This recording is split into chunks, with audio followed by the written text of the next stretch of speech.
இந்த இப்போ அம்பானிலாம் இருக்கான்ல, பணக்காரன், கோடீஸ்வரன், பெரிய இவனெல்லாம் இருக்கானுங்கல்ல, எலான் மஸ்க்கு.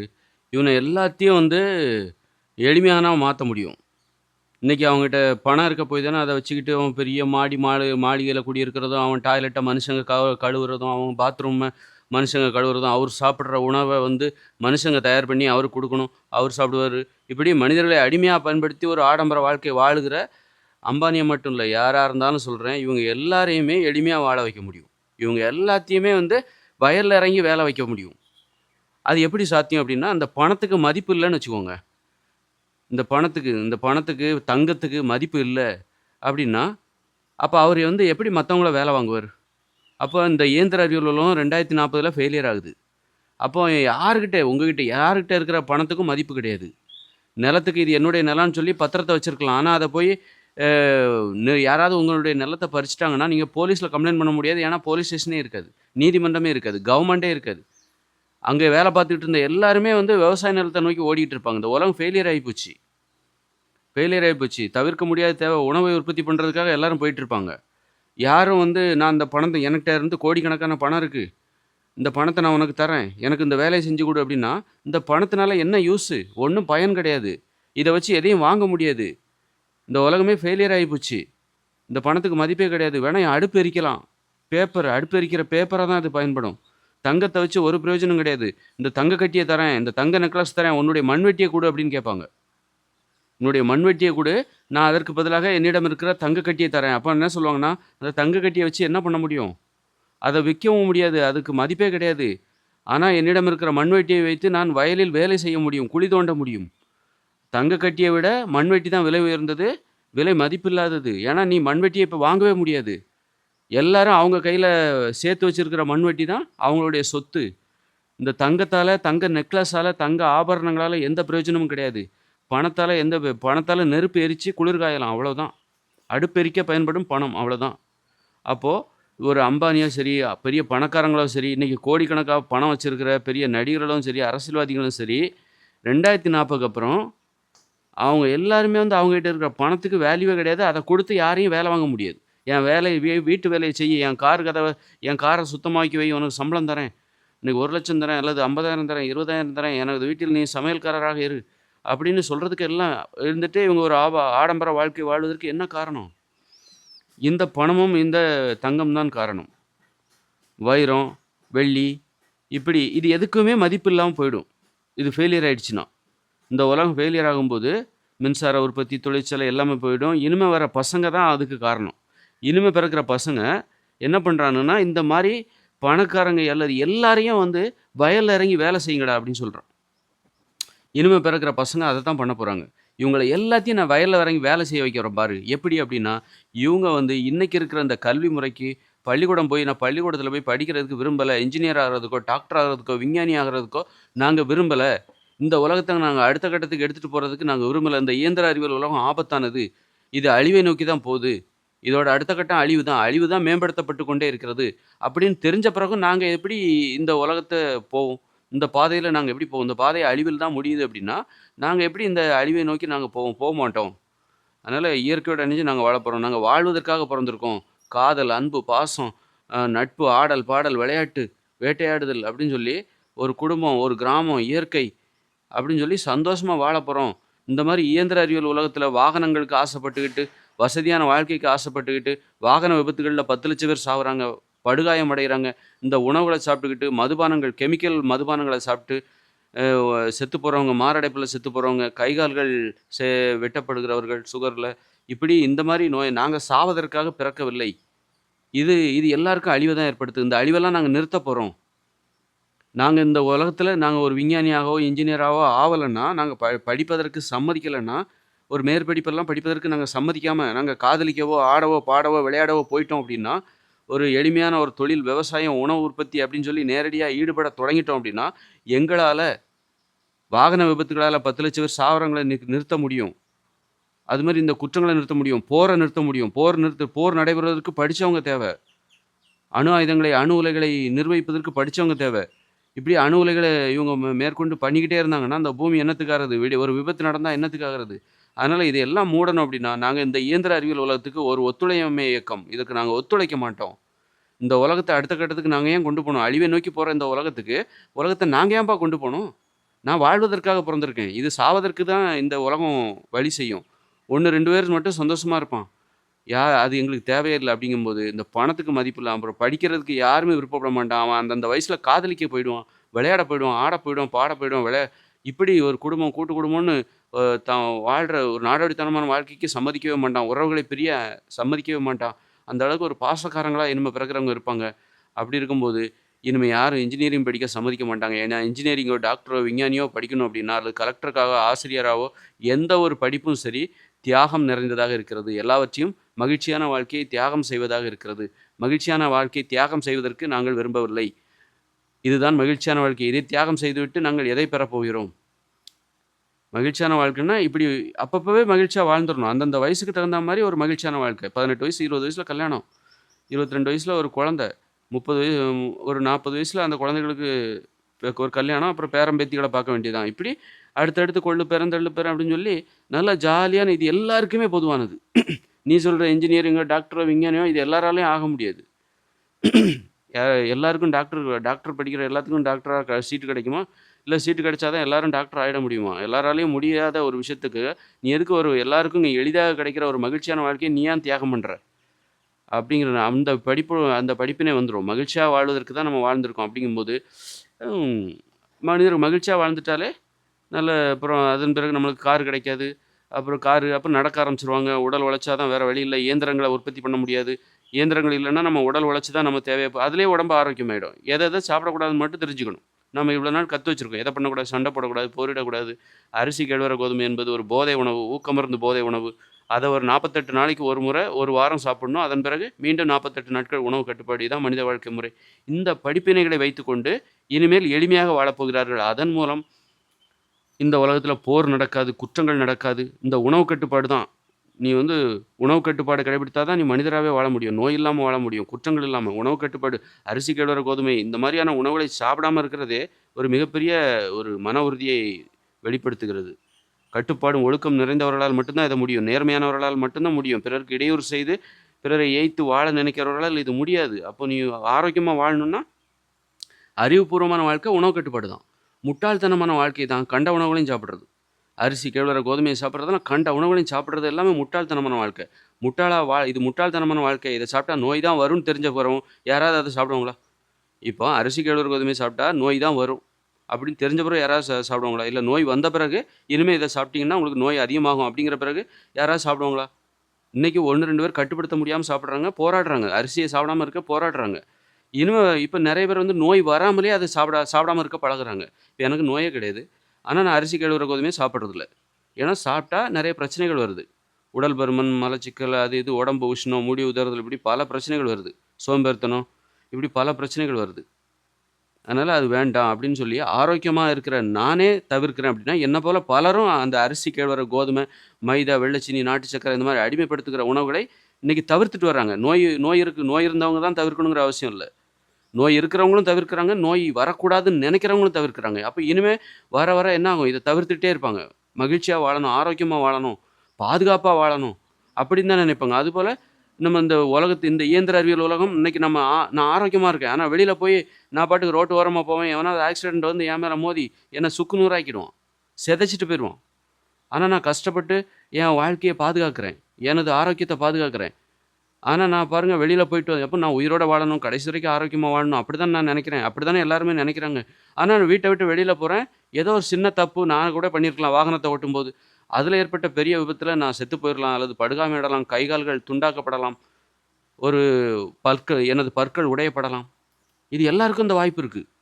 இந்த உலகத்துல இருக்கிற அத்தனை பேருக்கும் இந்த விபத்துனால சாவதற்கு, கொடூரமா சாவதற்கு வாய்ப்பு இருக்கு. ஒரு போர்ல அந்த காலத்துல கத்து குத்துப்பட்டு சாகிறத விட, இன்னைக்கு ஒரு லாரி மோதி, லாரி உன் மேல ஏறி மிதிச்சு சிதைச்சிட்டு போயிரும். அப்போ நான் நோயிலேருந்து பாதுகாக்கிற மாரி, இந்த விபத்துலேருந்து நான் பாதுகாக்கணும். அப்படின்னா ஓரமா போனா கூட என்கிட்ட மோதுறானே! நான் ஓரமா அப்போலாம் நானே தெரியாம ஒரு தப்பு நடந்துருது. அப்போ கூட எனக்கு விபத்து ஏற்படுதே! அப்ப இதுலேருந்து பாதுகாப்பதற்கு என்ன வழி அப்படின்னா, இந்த இயந்திர அறிவியல் உலகமே வேண்டாம். வாகனங்களே வேண்டாம்ப்பா. அப்போ 10,00,000 பேர பாதுகாக்க முடியும். அந்த 10,00,000 பேர்ல நானும் ஒருத்தரா இருக்கலாம், நீங்களும் ஒருத்தரா இருக்கலாம். உன் பிள்ளைகளும் ஒருத்தரா இருக்கலாம், என் பிள்ளையும் இருக்கலாம். யாரா வேணா இருக்கலாம். அப்போ அந்த 10,00,000 பேரை நம்ம பாதுகாக்கணும். சாகாம பாதுகாக்கணும். அதுபோல 10,00,000 பேருக்கு உடல் ஊனமடையும், படுகாயமடையும். அதையும் தடுத்து நிறுத்தணும் அப்படின்னா, அந்த வாகனங்கள் நமக்கு வேண்டாம்ப்பா. வாகனமே இல்லாத உலகம். வா போயிரலாம், நம்ம இயற்கையோட இணைஞ்சு வாழ்ந்துரலாம். அதுபோல அரிசி, கேழ்வரகு, கோதுமைலாம் 48 நாளைக்கு ஒரு வாட்டி ஒரு அனுபவத்துக்காக தான் சாப்பிடணும். மத்தபடி சாப்பிடக்கூடாது. அப்போ நோயிலேருந்து எனக்கு ஒரு பாதுகாப்பு கிடைச்சிருச்சு. அப்புறம் உயிர பணயமா வச்சு நான் எந்த வேலையும் செய்ய மாட்டேன். அது முட்டாள்தனம். அப்படி ஒரு தேவை எனக்கு தேவையில்ல. உதாரணத்துக்கு பனை மரத்தில நான் ஏற மாட்டேன். தென்னை மரத்தில ஏற மாட்டேன். பனை மரத்திலேயோ, தென்னை மரத்திலேயோ பாம்பு இருக்கலாம். நான் மேலேருந்து கீழ விழுந்தேன்னா செத்து போயிருவேன். கண்டிப்பா எனக்கு தெரிஞ்சவங்களையும் நான் ஏற விட மாட்டேன். என் பிள்ளைகளையும் ஏற விட மாட்டேன். நானும் ஏற விட மாட்டேன். மேலேருந்து தேங்காவோ, பனம்பழமோ கீழ விழட்டும். அது எனக்கு போதும். எனக்கு நொங்கு தேவையில்ல. இளநீர் தேவையில்ல. தேங்காய் போதும். அந்த தேங்காய் காஞ்சு போன தேங்காய் மேலேருந்தே கீழ விழும். நான் எதுக்கு ஏறணும்? அதானே புத்திசாலித்தனம். மேலேயே இருந்துருமா? தேங்காவோ, பனம்பழமோ மேலேயே இருந்துருமா? கண்டிப்பா கீழ விழுந்து தானே ஆகும். அப்புறம் எதுக்கு நீ அவசரப்படுற? கீழ விழட்டும். அப்ப நம்ம பாதுகாப்பாவும் இருப்போம். நமக்கு தேங்காவும் கிடைக்கும், பனம்பழமும் கிடைக்கும். பனம்பழத்த நீங்க சுட்டு சாப்பிடுங்க. அல்லது மண்ணுல புதைச்சு வச்சீங்கன்னா, அது கிழங்கா மாறும். கிழங்க சுட்டு சாப்பிடுங்க. இதுதான் வந்து ஒரு பாதுகாப்பான வாழ்க்கை. இனிமே இப்படி தான் வாழப் போறாங்க. உயிர பணயமா வச்சு எங்களுக்கு எதுவும் தேவையில்ல. கடல்ல போய் மீன புடிச்சு, உயிர பணயமா வச்சு அப்படி ஒரு மீன் எங்களுக்கு தேவையில்ல. நாங்க குளம், குட்டையில நன்னீர் மீன்களை வளர்த்துக் கொள்கிறோம். அதை எடுத்து நம்ம சாப்பிட்டுக்கிறோம். இந்த மாரி ஒரு வாழ்க்கை முறை வரப்போகுது. பாதுகாப்பு. நான் அந்த வாழ்வதற்காக பொறந்திருக்கேன். சாவதற்காக பொறக்கல. அப்படிங்கும்போது, இந்த உலகத்தில பணத்துக்கு இந்த உலகமே ஃபெயிலியர் ஆயிடும். தொழிற்சாலைகள் மூடப்படும். மின்சாரங்கள் உற்பத்தி செய்வதற்கு தொழில்நுட்ப வல்லுநர்கள் கிடைக்க மாட்டாங்க. வாகன உற்பத்தி செய்வதற்கு தொழில்நுட்ப வல்லுநர்கள் கிடைக்க மாட்டாங்க. தியாகிகள் கிடைக்க மாட்டாங்க. மகிழ்ச்சியான வாழ்க்கையை தியாகம் செய்துவிட்டு வேலை பார்க்கிற தொழில்நுட்ப வல்லுநர்கள் கிடைக்க மாட்டாங்க. விஞ்ஞானிகள் கிடைக்க மாட்டாங்க. டாக்டர்கள் கிடைக்க மாட்டாங்க. இன்ஜினியரிங் காலேஜ் மூட ஆரம்பிச்சுருவாங்க. மருத்துவக் கல்லூரி மூட ஆரம்பிச்சுரும். விஞ்ஞான கல்லூரிகள் மூட ஆரம்பிச்சுருவாங்க. இப்படி இப்படி எல்லாமே ஃபெயிலியர் ஆகும்போது, எதிர்காலத்தை எதிர்காலம் ஃபெயிலியர் ஆக போகுது அப்படிங்கிறத யூகிக்க ஆரம்பிச்சுருவாங்க. யூகிக்க ஆரம்பிச்ச உடனே, அப்போ எல்லாருமே வந்து விவசாயம் தான். அத ஊகிச்சு இன்னைக்கு இருக்கிறவங்களும் என்ன பண்ணுவாங்க, ஆகா இந்த உலகம் ஃபெயிலியர் ஆக போகுது. டக்குனு இந்த இருக்கிற வேலைய விட்டுட்டு ஏதாவது விவசாய நிலத்த புடி. ஏன்னா யார்கிட்டயுமே பெரும்பாலும் விவசாய நிலமே இல்ல. சொந்தமா விவசாய நிலம் இல்ல. இந்த உலகம் ஃபெயிலியர் ஆனா நமக்கு விவசாய நிலம் தேவ. உணவை உற்பத்தி செய்ய. நீர்நிலைகள் தேவ. அப்ப இப்பவே அத உருவாக்கு. கவர்மெண்ட் என்ன பண்ணும், நீங்க விவசாய நிலங்கள கைப்பற்றுங்க. ஒரு ஆளுக்கு இவ்வளவு தான் அப்படின்னு கவர்மெண்ட் அப்பவே அவசர அறிவிப்பு குடுக்கும். உங்க நிலத்தில வந்து கிணறு தோண்டணுமா? இப்பவே தோண்டிக்கோங்க. எதிர்காலத்தில இந்த கிணறு தோண்டுற மிஷின் கிடைக்காது. இப்பவே தோண்டிக்கோங்க. அப்படின்னு சொல்லி அந்த மாரி பரபரப்பான காட்சிகள் நடக்கும். அப்போ இந்த அம்பானி, இந்த பெரிய கோடீஸ்வரன், தாங்கிட்ட வச்சிருக்கிற பணம் இதெல்லாம் வந்து இந்த பணத்துக்கே வேல்யூ இல்லாம போப்போது. அவனும் என்ன பண்ணுவான், அவனும் தனது செல்வாக்க பயன்படுத்திக்கிட்டு இப்பவே வந்து ஒரு 10, 20, 30 ஏக்கர வளச்சு போட்டுருவான். பெரிய பெரிய பணக்காரன், கோடீஸ்வரன் எல்லாமே. அதிகாரத்த பயன்படுத்தி இப்பவே அதில ஒரு வீட்டையும் கட்டிருவான். இப்ப இருக்கிற தொழில்நுட்பத்த பயன்படுத்தி இப்போ ஒரு வீட்ட விட்டு கட்டிருவான். அந்த வீடு கண்டிப்பா ஒரு 100, 200 வருஷம் வரும்பா. அப்பாடா நம்ம அங்க செட்டில் ஆயிடலாம். ஒரு பெரிய வீடா கட்டிரு. கட்டிட்டாக்கா நம்ம சொந்தக்காரங்க எல்லாரும் ஒரு கூட்டு குடும்பமா வசிக்கலாம். 30, 40 ஏக்கர வளச்சு போடு. அங்க நெறைய நீர்நிலைகள், நெறைய கிணறுகள தோண்டு தண்ணீர் அதிலேருந்து எடுத்துக்கலாம். இந்த உலகம் ஃபெயிலியர் ஆச்சுன்னா பம்பு செட் இருக்காது. அப்போ தண்ணீர் அதிலேருந்து எடுத்துக்கலாம். அப்படின்னு சொல்லி அவங்ககிட்ட இருக்கிற செல்வம் ஆனா எல்லாராலயும் முடியுமா? என்னால முடியுமா? உங்களால முடியுமா? முடியாது. ஆனா பணக்காரனால முடியும். பணக்காரன் எப்பவும் அவன் சேஃபா தான் இருக்கான். ஒரு கட்டத்துக்கு அப்புறம் பணத்துக்கு இந்த உலகம் ஃபெயிலியர் ஆயிடுச்சு. அவ்வளோதான். இன்னும் வாகனங்கள் இல்ல, பெட்ரோல் எதுவும் கிடைக்காது, மின்சாரம் கிடைக்காது. மக்கள் அங்கங்க வாழ ஆரம்பிச்சுட்டாங்க. வாழ ஆரம்பிச்சுட்டாங்கன்னா, நிலத்துக்காக சண்டை போடுவாங்க, தண்ணீருக்காக அலைவாங்க. விவசாய நிலத்துக்கு தேவையான தண்ணீர் எங்க கிடைக்குது? ஏரி அங்கேருந்து கால்வாய் கொண்டு வரவங்க சண்டை போடுவாங்க. "என் நிலத்து வழியா ஏன் கால்வாய் கொண்டு வர?" அப்படின்னாலும் தண்ணி வரும்னு சொல்ல முடியாது. இப்படி ரொம்ப கஷ்டப்படுவாங்க. அதனால தான் சொல்றேன், கஷ்டப்படாதீங்க. நான் அதற்கான ஒரு உலகத்த வடிவமைச்சு வச்சிருக்கேன். ஒரு ஊர வடிவமைச்சு வச்சிருக்கேன். 300 கூட்டு குடும்பங்கள் வசிக்கிற ஒரு ஊரு. அங்க ஏகப்பட்ட நீர்நிலைகள். ஒரு விவசாய நிலத்தை 4 புறமும் சுற்றிலும் நீர்நிலைகள். அந்த நீர்நிலைகள் 10 அடி அகலம், 20 அடி நீட்டமுடைய ஒரு நீர்நிலை, கிணறு. ஒரு விவசாய நிலத்த சுத்தி இருக்கு. அதுல நீ வந்து மீன வளர்க்கலாம். மீன் உணவு உனக்கு கிடைக்கும். டெய்லி 2, 3 மீன புடிச்சுக்கோ. புடிச்சு வீட்ல போய் எடுத்துட்டு போய் அவிச்சு சாப்பிடு. அப்ப மீன் உணவு உனக்கு புரத தேவை பூர்த்தி செய்யப்படும். அந்த மாரி ஒவ்வொருத்தருக்கும் நான் குடுக்குற 2 ஏக்கர் நிலம். அப்படிப்பட்ட ஒரு வடிவமைப்பு என்னிடம் இருக்கு. எதிர்காலத்தை யூகிச்சு, ஒரு சமத்துவத்தை அடிப்படையாகக் கொண்ட ஒரு கிராமத்தை, ஒரு ஊரை இயற்கையோடு இணைந்து வாழ்கிற தற்சார்பு வாழ்க்கை முறை. யார்கிட்டயும் நிக்காத. ஒவ்வொருத்தரும் 2 ஏக்கர் நிலம் தனித்தனியா உழைக்கணும். உனக்கான வேலைவாய்ப்பு அங்க 2 குழந்தைகளுக்கு மேல இருக்குது. அதற்கான விதிமுறைகள் என்கிட்ட இருக்கு. அப்படிப்பட்ட ஒரு பொக்கிஷம் இன்னைக்கு இருக்கிற டெக்னாலஜிய பயன்படுத்தி, எதிர்காலத்தில நடக்கப் போற மாற்றம், அதன் பிறகு வரப்போற ஒரு உலகத்துக்கு இன்னைக்கே நாம வந்து ஒரு உலகத்த உருவாக்குறோம். உருவாக்கி நிறுவனம். அதனால விழிப்போட இருங்க. இன்னைக்கு இருக்கிற அம்பானி, பணக்காரன், கோடீஸ்வரன் எல்லாரும் இந்த இனிமே வர பிறக்கிற பசங்க இருக்கான் பாரு. அவன் நான் படிக்க மாட்டேன், நான் இன்ஜினியர் ஆக மாட்டேன், தொழில்நுட்பம் எனக்கு தேவையில்ல, நான் வாழ்க்கைய அனுபவிக்க போறேன். எளிமையா வாழ்ந்து எனது வாழ்க்கைய நான் அனுபவிக்க போறேன். அப்படின்னு சொல்லி இன்னைக்கு இனிமே பிறக்கிற ஆண்கள், பெண்கள் எல்லாரும் அப்படி சொல்லும்போது, இன்னைக்கு இருக்கிற கோடீஸ்வரனும், பணக்காரனும் சொகுசு வாழ்ந்த வாழ்க்கை வாழ்ந்துட்டு இருக்கான் பாருங்க. சோஃபா செட்ல உட்காந்துக்கிட்டு, டிவி பார்த்துக்கிட்டு. கோடிக்கணக்கான பணத்தை பேங்க்ல போட்டு வட்டியை எடுத்து சாப்பிட்டுட்டு இருக்கான். அவன் எல்லாரும் வயல்ல இறங்க போறான். அதுக்கு என்ன காரணம் அப்படின்னா, இனிமே பிறக்கிற பசங்க, இந்த இயந்திர அறிவியல் உலகத்துக்கு நான் ஒத்துழைக்க மாட்டேன். நான் ஒரு தொழில்நுட்ப வல்லுநரா ஆக மாட்டேன். நான் வாழ்க்கைய அனுபவிக்க போறேன். வாழ்க்கைய தியாகம் பண்ண எனக்கு உடன்பாடு இல்ல. சாவதற்காக நான் பிறக்கல, வாழப் போறேன் அப்படின்னு நினைச்சுட்டு, அவன் எளிமையா இயற்கையோட இணைஞ்சு வாழப் போகும்போது, அடுத்தடுத்து இந்த உலகத்த அடுத்த கட்டத்துக்கு கொண்டு போறதுக்கு யாருமே கிடைக்க மாட்டாங்க. மின்சாரம் உற்பத்தி பண்றதுக்கு யாருமே கிடைக்க மாட்டாங்க, தொழில்நுட்ப வல்லுநர்கள். அணு ஆயுதங்கள், ராணுவம், இதுக்கு அப்புறம் வந்து கரன்சி அச்சடிப்பதற்கு தொழில்நுட்ப வல்லுநர்கள் கிடைக்க மாட்டாங்க. இப்படியே ஃபெயிலியர் ஆயிடும். அப்போ வந்து பெரிய பணக்காரங்களுக்கு தங்கள் கையில இருக்கிற பணத்துக்கோ, தங்கத்துக்கோ மதிப்பு இல்லாம போயிரும். அப்புறம் அந்த பணத்த யாருக்கும் சம்பளமா குடுத்து மனுஷங்கள வேலைக்கு வச்சுக்கவும் முடியாது. "தங்கத்த தரேன், என் வீட்ல வேலைக்கு பாரு" அப்படின்னா, அந்த தங்கத்தால என்ன பிரயோஜனம்? அப்படின்னு கேட்பாங்க. நீ குடுக்குற தங்கத்த வச்சுக்கிட்டு, நான் என்ன பண்ண முடியும்? அத யாருமே விலைக்கு வாங்க மாட்டாங்க. அப்ப எனக்கு நான் உணவுக்கு எங்க போவேன்? நீ குடுக்குற பணத்துக்கு யாருக்குமே மதிப்பு கிடையாது.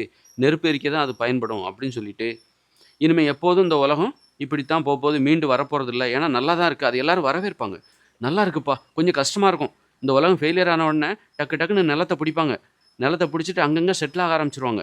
பரவலா சும்மா காடுகள் இதெல்லாம் வனவிலங்கு சரணாலயம் எல்லாம் கிடையாது. எல்லாத்தையும் புடி. காடுகளுக்குள்ளலாம் போ. நிலம் கிடைச்சா போதும். நிலம் எங்க கிடைக்குதோ எப்படி மனிதர்கள் எல்லா இடத்துலயும் பரவ ஆரம்பிச்சுருவாங்க. இன்னும் அதிகமா பரவ ஆரம்பிப்பாங்க. இன்னும் எல்லாரும் நம்ம நகரங்கள்ல இருக்கோம். 1,00,00,000 பேர் சென்னையில இருக்காங்க. 1,50,00,000 பேர், 2,00,00,000 பேர் பாம்பேல இருக்காங்க. இவங்க எல்லாருமே நிலத்த தேடி, நிலம் எங்க கிடைக்குது அப்படின்னு சொல்லி தேடி ஓட ஆரம்பிச்சுருவாங்க. ஓட ஆரம்பிக்கும்போது, எங்க கிடைச்சாலும் அத புடி. அத யாரும் நீ வந்து காடுகளுக்குள்ள போக்கூடாதுன்னு வனவிலங்கு துறையினர் இருக்க மாட்டாங்க. வனத்துறையினர் தடுக்க மாட்டாங்க. அரசாங்கம் ஒண்ணும் தடுக்காது. ஏன்னா அரசாங்கமே இருக்காது. அப்போ வந்து ஒரு மேற்கு தொடர்ச்சி மலையா, போ எல்லாத்தையும் புடி. எல்லாம் உனக்கு தான். தண்ணீர் எங்க கிடைக்குதோ, மலைகள் எல்லாம் பறந்து மனிதர்கள் குடியேற ஆரம்பிச்சுருவாங்க. ஆனா மனிதர்களுக்கு தெரியும், நோய் வரக்கூடாதுன்னா அரிசி கேழ்வரகு கோதுமை சாப்பிடக்கூடாது. அப்படிங்கிறது தெரியும். இப்படி எளிமையா வாழ்வாங்க. அதே நோய் வருவதற்கு முன்னாடியே ஏன்னா இனிமே மருத்துவர்கள் கிடையாது, மருந்து கிடைக்காது. முன்கூட்டியே நம்மள பாதுகாத்துக்கணும். அரிசி கேழ்வரகு கோதுமையே சாப்பிடாத, அடிமைப்படுத்துகிற உணவ சாப்பிடாத. இந்த படிப்பினையோட என்ன பண்ணுவாங்க, சாப்பிடாம இருந்துட்டாலே நம்ம நோய் இல்லாம இருக்கலாம், தப்பிச்சிரலாம். அப்படிங்கிற அந்த புரிதலோட வாழ ஆரம்பிச்சுருவோம். எங்கெங்கெல்லாம் போய் வாழணுமோ எங்கெங்கெல்லாம். வெட்ட வழின்னு எதுவுமே கிடைக்காது. ஏன்னா இன்னைக்கு 2040ல 1000 கோடி ஆயிடும். 1000 கோடி மக்களுக்கு நிலம் தேவை. ஒருத்தருக்கு 2 ஏக்கர் தேவை. 1000 கோடி பேருக்கு அப்ப 2000 கோடி விளைநிலம் மட்டுமே தேவை. அப்புறம் குடியிருப்பு நிலம் அதாவது கூட்டு குடும்பம், விளையாடுவதற்கான இடம், ஆடுவதற்கு, பாடுவதற்கும் அந்த மாதிரியான நிலம் கிட்டத்தட்ட 1000 கோடி பேரு, அப்புறம் வந்து 2000 கோடி கிட்டத்தட்ட 3000 கோடி நிலம் தேவைப்படுகிறது. அப்போ எங்கெல்லாம் பசுமையா இருக்கோ, என் நாடு, உன் நாடு, அரசாங்கம் வந்து ராணுவம் வந்து என் நாட்டுக்குள்ள வராதுன்னு நாடுங்கிற அமைப்பே காணாம போயிரும். என் நாட்டுக்குள்ள வராத, உன் நாட்டுக்குள்ள வராதுன்னு யாரும் உன்ன கண்ட்ரோல் பண்ண முடியாது. கேட்பார் கிடையாது. நீ எங்க வேணாலும் போலாம்ப்பா. தடுக்கிறதுக்கு யாருமே கிடையாது. உனக்கு தேவையானத நீ எடுத்துக்கோ. இயந்திர அறிவியல் உலகம் ஃபெயிலியர் ஆயிடுச்சுன்னா, இந்த தொழில்நுட்பம் ஃபெயிலியர் ஆயிடுச்சுன்னா, இந்த நிலத்துக்கே மதிப்பு கிடையாது. உனக்கு தேவையானத மட்டும் தான் நீ எடுத்துக்க முடியும், பயன்படுத்த முடியும். நீ பாட்டுக்கு 100 ஏக்கர வளச்சு போட்டப்பா, அத எப்படி நீ பயன்படுத்துவ? இன்னைக்கு சொட்டு நீர் பாசனம் இருக்கு, மின் மோட்டார் இருக்கு, தண்ணிய எங்க வேணாலும் பாய்ச்சலாம். இயந்திரங்கள் இருக்கு, டிராக்டர் இருக்கு, எவ்வளோ வேணாலும் உழுது, உற்பத்தி பண்ணி, விற்பனை பண்ணி நிறைய பணம் சம்பாதிச்சு பேங்க்ல போடலாம். இப்படி பணமே இல்லாத ஒரு உலகத்துல, டிராக்டர், மின்சாரம், இயந்திரங்கள் இல்லாத ஒரு உலகத்துல, உன்கிட்ட 100 ஏக்கர் இருந்தா மட்டும் நீ அத பயன்படுத்திற முடியுமா? உன் உடல் உழைச்சு தான் நீ அந்த 100 ஏக்கரையும் பயன்படுத்த முடியும். தண்ணீர நீ தான் கோரி கோரி ஊத்தணும். அப்படி இருக்கும்போது என்னால 5 ஏக்கருக்கு மேல பயன்படுத்த முடியாதுங்க. 2 ஏக்கருக்கு மேல பயன்படுத்த முடியாது. அப்போ இந்த தேவைக்கு அதிகமான நிலத்த நான் பாதுகாத்து என்ன பண்ண போறேன்? யாராவது வந்து குடியேறுங்க அப்படின்னு சொல்லுவாங்க. வராதன்னு யாரும் சொல்ல மாட்டான். என் நாட்டுக்கு வராதன்னு யாரும் சொல்ல மாட்டான். எங்க நாட்டுக்கு வாங்க, வாங்கன்னு சொல்லுவான். வாங்க தயவுசெய்து வாங்க. எனக்கு பயமா இருக்கு. என்னால ஒரு 4, 5 ஏக்கர தான் பாதுகாக்க முடியும். இங்க பார்த்தா ஆயிரக்கணக்கான ஏக்கர் சும்மா கிடக்குது. அதெல்லாம் புதர் மண்டி போச்சுன்னா, அங்க பாம்பு, பல்லி அல்லது பூரா, சிங்கம், புலி, கரடின்னு வனவிலங்குகள் குடியேறிடுச்சுன்னா, நாங்க நிம்மதியா தொழில் பண்ண முடியாது. விவசாயம் பார்க்க முடியாது. வாழ முடியாது. அங்கெல்லாம் மனிதர்கள குடியமர்த்திரணும். அப்போ எல்லாரும் பாதுகாப்பா வாழலாம். அப்படிங்கிற ஒரு புரிதல் இனிமே வரப்போகுது. பாருங்க அப்படிப்பட்ட காலகட்டம் வரப்போகுது. மனிதர்கள் எல்லா இடத்துக்கும் வாங்க. இன்னைக்கு வராதன்றான். என் நாட்டிலேருந்து இந்தியர்கள் வெளியேறு அப்படின்றான். இந்தியாவுல தான்டா மனிதர்களே தோன்றுனாங்க. இந்தியாவுல இருந்து தான் போய் உலகம் முழுக்க இன்னைக்கு குடியேறிட்டு இருக்கிறான். தமிழ்நாட்டுல தான் மனிதர்கள் தோன்றினாங்க. அவங்க தான் இன்னைக்கு உலகம் முழுக்க குடியேறிட்டு இருக்காங்க. இன்னைக்கு இந்தியர்களையே வரவிடக்கூடாதுன்னு சொல்றீங்க. உலகம் முழுக்க இருக்கிறவங்க இந்தியர்கள் தான். அந்த அந்த உலகம் முழுக்க அந்த பரவுகிற குணம் இருக்கு. இப்ப பரவி குடியேறுகிற குணம் இருக்கு. அது இன்னைக்கும் இருக்கு பாருங்க. ஒரு ஆப்பிரிக்காக்காரங்க இங்க வர்றது கிடையாது. ஒரு ஆப்பிரிக்காக்காரங்க இந்தியாவுக்கு வர்றாங்களா? வரல. இன்னைக்கு வர்றாங்களா? அவங்க அங்க தான் இருக்காங்க. வெள்ளைக்காரங்க அவங்க அங்க தான் இருக்காங்க. ஆனா இந்தியர்கள் தான் உலகத்தின் பல்வேறு பகுதிகளில் போய் வசிக்கிறார்கள். ஒரு பாகிஸ்தான்காரன் இங்க இந்தியாவுக்கு வரானா? வெளியில போனவன் யாரும் இங்க வர்றது கிடையாது. ஆனா இங்க இருந்து தான் இன்னைக்கும் பாகிஸ்தானுக்கு போறாங்க, ஜப்பானுக்கு போய் வாழ்றாங்க, ஆஸ்திரேலியாவுக்கு போறாங்க, ஆப்பிரிக்காவுக்கு போறாங்க. இதுல இருந்தே தெரிஞ்சு போச்சா? இங்கேருந்து தான் போய் உலகத்தின் பல்வேறு பகுதிகளில் குடியேறினார்கள். நீங்க என்ன பண்ணிட்டு சொல்றீங்க? ஆப்பிரிக்காவிலிருந்து குடியேறிய மனிதர்கள் தோன்றி உலகத்தின் பல்வேறு பகுதிகளுக்கு போனான்ற. அட பைத்தியக்காரங்களா! இப்பவே தெரியுதேடா! இப்பவே பாரு. எந்த ஆப்பிரிக்காக்காரன் வந்து வெளியூர்களுக்கும், வெளிநாட்டுக்கும் போய் வாழ்ந்துகிட்டு இருக்கிறான். நீ கட்டி இழுத்து அமெரிக்காவுக்கு கூட்டிட்டு போன. அடிமைகளாக, கொத்தடிமைகளாக ஆப்பிரிக்காவிலருந்து கருப்பு நிற மக்களை கட்டி இழுத்து கொத்தடிமைகளாக இழுத்து போய் தான் இந்த வெள்ளைக்காரங்க அமெரிக்காவுல போய் குடியேற வச்சாங்க. அவங்க தான் இன்னைக்கு அமெரிக்காவில் வசிக்கிற கருப்பு நிறத்தவர்கள் இருக்காங்களே தவிர, அவங்க விருப்பப்பட்டா போனாங்க? ஆனா, இங்கேருந்து இந்தியர்கள் உலகின் பல்வேறு நாடுகளுக்கு விருப்பப்பட்டு தான் போயிட்டே இருக்காங்க. இன்னைக்கும் போய்க்கிட்டு இருக்காங்க. இதுலேருந்தே தெரியலையா? தமிழ்நாட்டுல இருந்து தான் உலகின் பல்வேறு நாடுகளுக்கு போனாங்க அப்படிங்கிறது இன்னைக்கே நடந்துகிட்டு இருக்குதே. அது என்னைக்கோ நடக்கல. அப்ப இன்னைக்கு நடக்காத ஒரு விஷயத்த வெளியூர்லேருந்து எவனா இந்தியாவுக்கு வரானா? பாகிஸ்தான்காரன் பாகிஸ்தான்ல தான் இருக்கிறான். அது மாரி ஆப்பிரிக்காக்காரன் ஆப்பிரிக்கால தான் இருக்கிறான். ஆஸ்திரேலியாக்காரன் ஆஸ்திரேலியா தான் இருக்கிறான். ஆனா, எவனும் வந்து இங்கேருந்து தான் அங்க போய் குடியேறுறான். இதுலேருந்தே தெரிஞ்சு போச்சு. இந்தியர்கள் தான், தமிழர்கள் தான் உலகின் பரவி வாழ்ந்து கொண்டிருக்கிறார்கள் என்பது. எவ்வளோ அற்புதமான நிரூபிக்கப்பட்ட உண்மை. இதற்கு போய் நான் சான்றுகள எடுத்து காட்டணுமா என்ன? சொன்னாலே புரியல உனக்கு? அதனால மிகப்பெரிய மாற்றத்தை நீங்கள் சந்திக்கப் போகிறீர்கள். அதற்கு தயாராகுங்கள். ஏதோ வந்து இதெல்லாம் உங்க வாழ்க்கை சம்மந்தப்பட்டது. அதனால நான் எவ்வளோ ஒரு ஒரு பொறுப்பா பேசிட்டு இருக்கனோ, ஒரு 2040க்கு அப்புறம் வரப்போற ஒரு மாற்றத்தை எதிர்நோக்கி ஒரு பொறுப்பா பேசிட்டு இருக்கனோ, அதுபோல உங்களுக்கும் தான். நீங்களும் தான் 2040க்கு அப்புறம் எல்லாரும் சந்திக்க போறாங்க. இது எல்லாரும் சம்மந்தப்பட்ட விஷயம். இது ஏதோ நான் பணத்துக்காக பேசலங்க. யூடியூப் எல்லாம் நான் பணத்துக்காக நடத்தல. ஒரு சேவையா நடத்துறேன். என்னுடைய கடமையா தான் இத செய்றேன். இதில எனக்கு வருமானம் வராது. எனக்கு வருமானம் சம்பாதிக்கவும் தெரியாது. சம்பாதிக்கிற நோக்கத்தோட நான் வீடியோ போடவே இல்ல.